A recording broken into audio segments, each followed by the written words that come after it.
Okay, it's time for presidential paper dolls, and this is dedicated to one very special hater. His name is Bert Main. He didn't think I'd get this project done in time. I won. We have the president as the chief of the executive branch. And this is him. And I spent entirely too much time on this.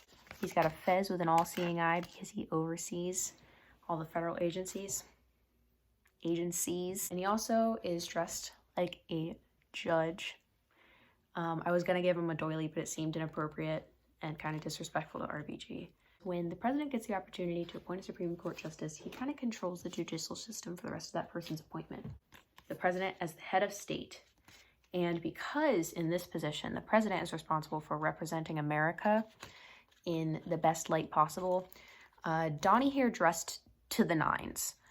He did get a top hat, the tallest he could find. And he also, his suit's a little too big for him, but, you know, he wanted to seem like a big boy. Now, we have Donnie, Mr. Trump, as the foreign policy leader, who's very culturally aware.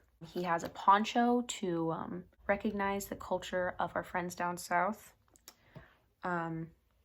It's not a tasteful poncho, but it's a poncho nonetheless, and I think that that's respectable of him.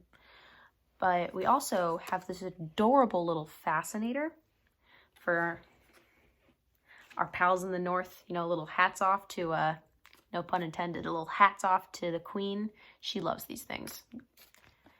And next, we have the president as the commander-in-chief of the armed forces. So here he is.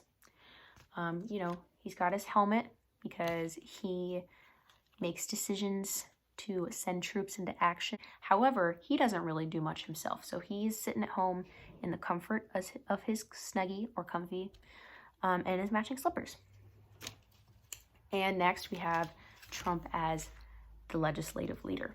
So he's got a little crown. He's a king because he has the final say in legislation, whether they're vetoed or approved.